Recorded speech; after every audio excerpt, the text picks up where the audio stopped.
All right, so you want to like dive deep into some pro wrestling drama. Oh, yeah. Buckle up. Oh, yeah. Because you've sent us right into the heart of the OG Bloodline. Okay. Which is, a powerhouse wrestling faction led by the tribal chief himself, Roman Reigns. Yeah. But you throw CM Punk into that mix. Oh, boy. And suddenly, the question of who's really calling the shots gets a lot more interesting. Right. Yeah, you've got a point like adding gasoline to a fire. Yeah. On the surface, you'd think Roman's leadership is a given. Mm-hmm. But with Punk's history, his ambition, and the ever-enigmatic Paul Heyman whispering in everyone's ears. Right. Well, let's just say things are about to get messy. Yeah, and you've given us a ton to unpack here. Yeah. Articles, social media posts, even those viral photos that have everybody talking. It's like we're trying to solve a mystery here. Totally. Right. Like, who truly holds the power within the OG Bloodline? Yeah, let's start with Paul Heyman. Okay. The wise man to Roman Reigns. Right. You see, he's the thread that kind of connects this whole story. Okay. You see, Punk used to be a Paul Heyman guy, meaning Heyman was the mastermind behind his career, right, guiding him to success. So that explains their history. Exactly. Okay. Yeah. But now Heyman's advising Roman. Right. And he's the one who brought Punk into the group, knowing full well their past. Right. And then there's that cryptic tweet from Heyman with the hashtag Bethy ones. Oh, yeah. Almost like he's playing both sides. Sure. Just fanning the flames a little bit. Yeah. What do you think his endgame is here? Well, that tweet is classic Heyman. Okay. Strategic, ambiguous, and designed to keep everyone guessing. You have to remember, this is a guy who's built his entire career on manipulating situations to his advantage. Wow. He's like a chess grandmaster. Okay. Always thinking several moves ahead. So is he genuinely loyal to Roman? Or does he see Punk as like a potential new champion to mold? It's hard to say for sure. Okay.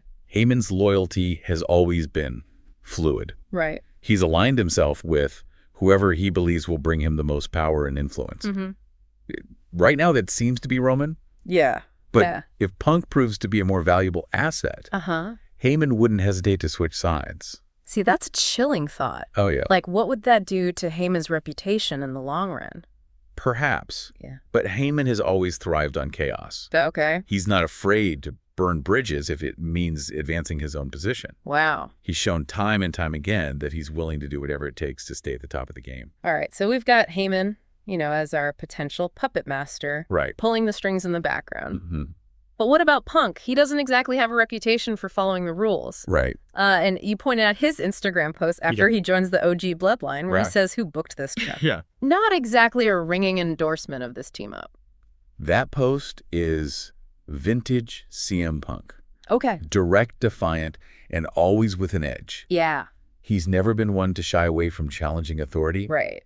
And remember, he's coming back to wrestling after a long hiatus.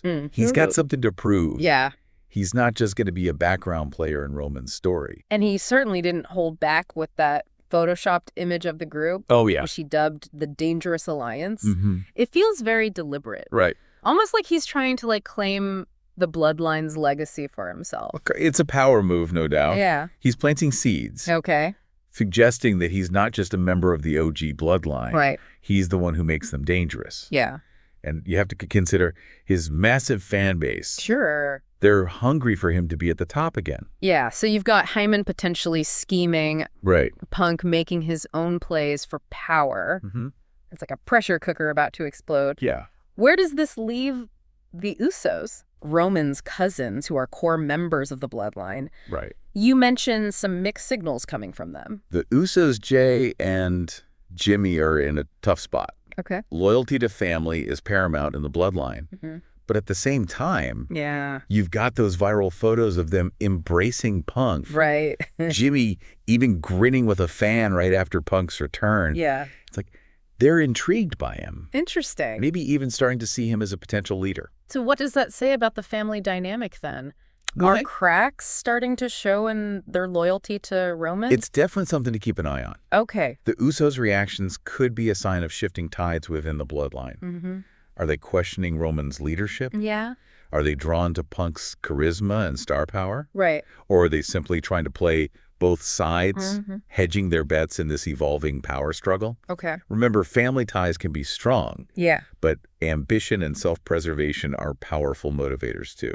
Speaking of Roman, you pointed out his silence during Heyman's 5-month absence. Yes. It makes you wonder if he was even aware of Heyman's plans to bring Punk into the fold. That silence is interesting, isn't it? Yeah. Roman is usually a very vocal leader. His absence from the storyline while Heyman was gone might suggest that things were happening without his full knowledge or consent. But that silence didn't last forever. Right. When Punk makes that cryptic comment, "We'll see about Heyman," Roman shoots back with, "He's my wise man." Oh, wow. A pretty clear assertion of dominance. Yeah, that was Roman drawing a line in the sand. Right. It was less about Punk and more about reminding everyone, including Heyman, who's ultimately in charge. You think it's a sign of true confidence from Roman, or maybe just a hint of insecurity? Interesting question. Yeah. I'm leaning towards insecurity. Okay. It feels like he's trying to control a situation that's already slipping through his fingers. Yeah. Perhaps. Yeah. Or maybe he's just playing his cards close to his chest, waiting for the right moment to make his move. Okay. Remember, Roman is known for his calculated strategic approach. Right. He might be letting Punk and Heyman think they have the upper hand, only to outmaneuver them when the stakes are highest. Okay, so we have Roman trying to maintain control, Heyman potentially manipulating everybody, Punk vying for power. Right. And the Usos caught in the middle. It's like a powder keg just waiting for a spark. Sure is. And then there's the curious case of Seth Rollins. Ah, yes. Rollins was initially expected to be part of this OG Bloodline saga. Okay. There was a build-up anticipation. Right. And then suddenly he vanished from the narrative, replaced by Punk. And it's like the rug was pulled out from under us. Totally. Do you think that was a planned change, or was it maybe all part of a larger storyline? This unexpected twist adds another layer of intrigue. Yeah. Was Rollins' removal a last-minute decision, or was it always part of a bigger plan? Okay. You see, Rollins and Punk have a history of intense rivalry. Right. It's possible that WWE, the organization behind all this, is saving a Rollins-Punk confrontation for a later date. So Rollins is like our wild card then. Yes. Potentially waiting in the wings to make his move. Right. But for now, all eyes are on this volatile mix we have within the OG Bloodline. Exactly. You mentioned the upcoming WarGames match. Now, for those who might not be as familiar with WarGames, it's a brutal match where multiple teams are locked inside this massive steel cage. Right. So imagine the OG Bloodline with all this simmering tension forced to work together.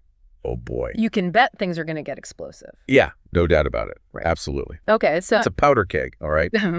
And the outcome of WarGames could have major implications for the OG Bloodline. Yeah. If they win, will it solidify Roman's leadership? Or could it actually embolden CM Punk? Right. Give him the momentum to make a more aggressive play for control. You know, it's fascinating how this storyline mirrors real-life power dynamics. Oh, yeah. You see it in politics, Sure. in business, even within families. Absolutely. You've got the established leader trying to maintain control, Right. the ambitious newcomer challenging the status quo, Yeah. and the cunning advisor potentially playing both sides. It's a classic tale. Yeah. A story that's been told for centuries. Think about Julius Caesar and Brutus. Right. Or even the Borgias in Renaissance Italy. Wow. The hunger for power. Yeah. The bonds of loyalty tested, and the sting of betrayal. It's like watching the fall of the Roman Empire play out. Exactly. You know, with ambitious generals all vying for control. Absolutely. I never thought about it like that, but you're right. Yeah. And speaking of ambition, you even included some fan comments and reactions in your research. Yeah. What are people saying about this whole power struggle within the OG Bloodline? Well, the fans are definitely invested in this storyline. There's a real buzz online. A lot of speculation about who's going to come out on top. Are they Team Roman or Team Punk? It's a pretty even split, actually. Okay. Some fans are firmly in Romy's camp. They see him as the rightful leader, Right. the undisputed tribal chief. Yeah. They admire his strength, Sure. his dominance. And the others? Well, they're drawn to Punk's rebellious nature, Okay. his history as a disruptor. Yeah. They see him as a Potential breath of fresh air for the OG bloodline. Right. Someone who could shake things up and make them even more dangerous. I can see the appeal of both sides. Yeah. Roman represents stability tradition, Right. while Punk embodies change, a challenge to the established order. It's that element of unpredictability that makes this storyline so compelling. Yeah. We don't know who's going to make the next move. Right. Who's going to betray whom. It's like a game of chess. Okay. With each player trying to outmaneuver the other. And then there's that wild card, Seth Rollins, lurking in the shadows. Oh, yeah. What if he suddenly returns, throws his hat in the ring, Right. and adds even more fuel to this fire? That's a distinct possibility. Yeah. Rollins' absence from the storyline has been conspicuous. Right. It's almost as if the writers are deliberately keeping him in the background, waiting for the perfect moment to unleash him. Okay. Imagine the shockwaves. If he were to return during the WarGames match, siding with either Roman or Punk. Oh, the crowd would go absolutely wild. It would be chaos. Absolutely. You know, those kinds of unexpected twists and turns are what keep wrestling storylines fresh and exciting. Speaking of surprises, let's circle back to Paul Heyman for a moment. Okay. You've highlighted his cryptic tweet, his potential manipulations. Right. But there's another angle to consider. Okay. What if he's actually playing a much longer game? Okay. I'm intrigued. Sure. What do you mean by a longer game? What if Heyman's ultimate goal isn't to simply elevate either Roman or Punk, but to create a scenario where the OG bloodline implodes from within? Whoa, that's a bold theory. Yeah. But it makes sense in a twisted way. Right. Heyman has always been a master manipulator.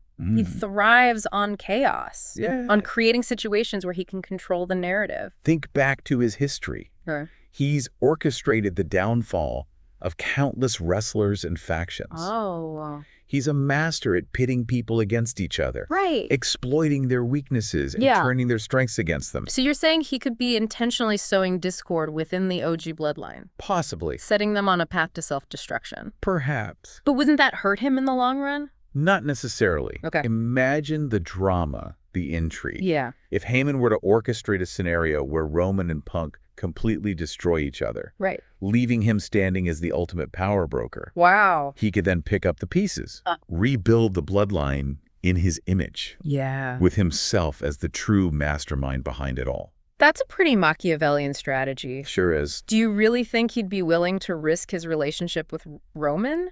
With the entire bloodline family? Right. To achieve that kind of power? It wouldn't be the first time he sacrificed loyalty for personal gain. Wow. Remember, Heyman's primary allegiance has always been to himself.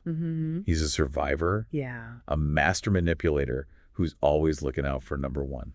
It's a chilling thought, but it would certainly make for compelling television. Oh, yeah. And, you know, that's something we haven't touched on yet. What's that? The entertainment aspect of all of this. Yes. Right. Professional wrestling is at its core a form of entertainment. Right. It's a blend of athleticism, storytelling, and spectacle. Yeah. And the OG Bloodline saga is a prime example of how compelling those stories can be. It's like a Shakespearean tragedy unfolding in the ring. Cool. You've got the ambitious prince. Right. Cunning advisor, the loyal brothers, and the question of who will ultimately inherit the throne. And an audience is captivated by the drama, right, the intrigue, yeah, the larger-than-life characters.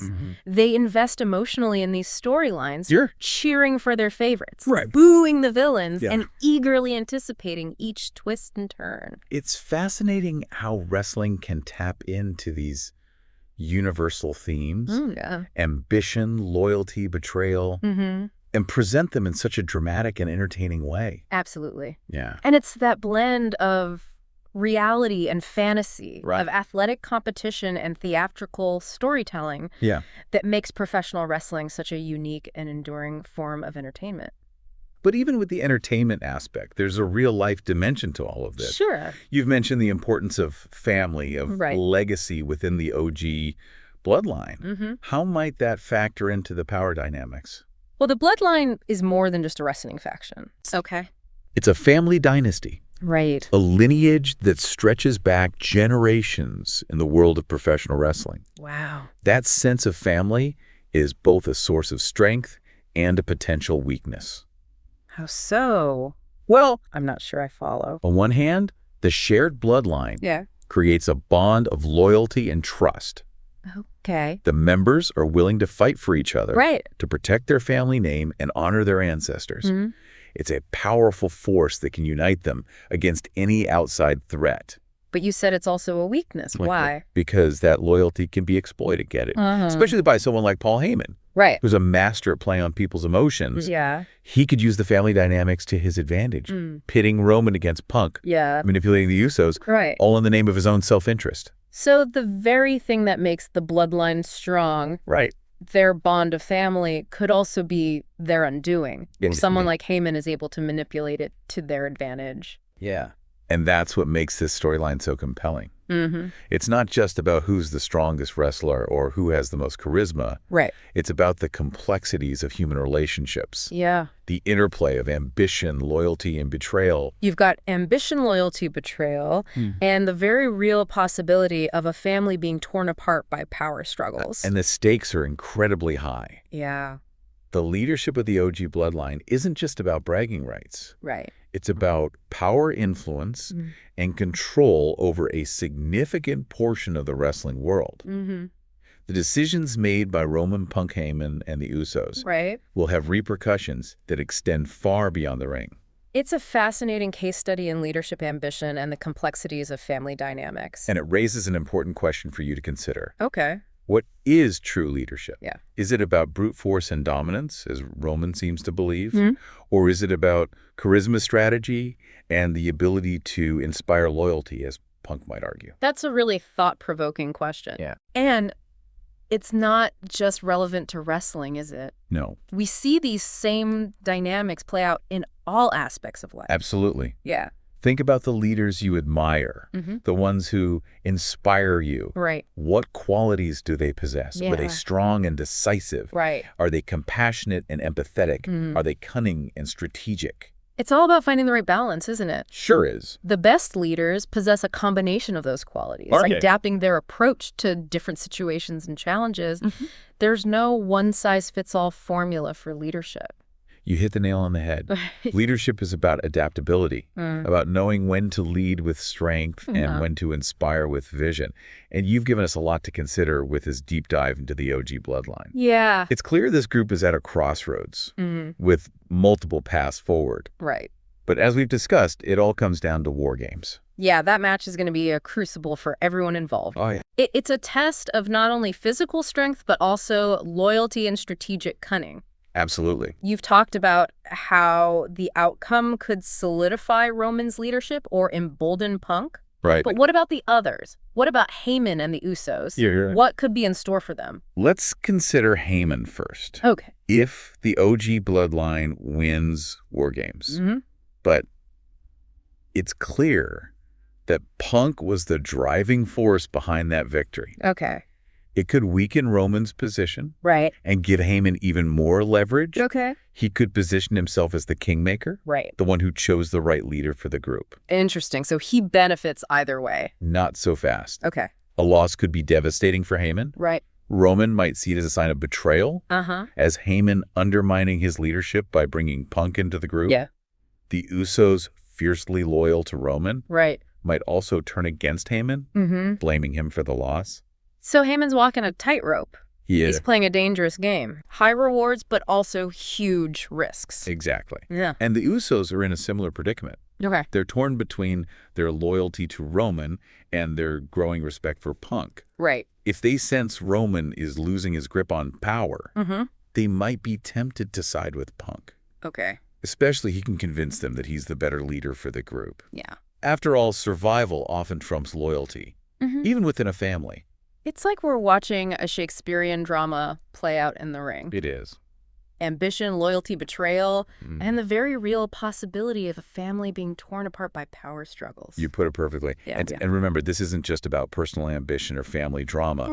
The leadership of the OG Bloodline has far-reaching implications for the entire wrestling world.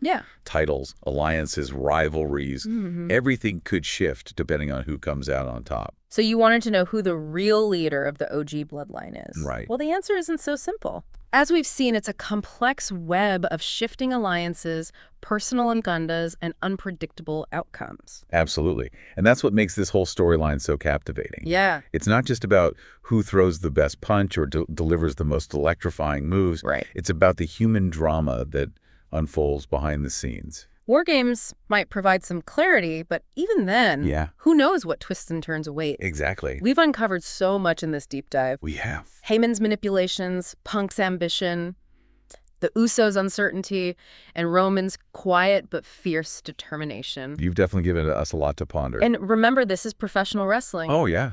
Expect the unexpected. Absolutely. Exactly. So keep watching this storyline closely. Mm-hmm. The drama within the OG Bloodline is just getting started. Oh, yeah. And I have a feeling it's going to be a wild ride.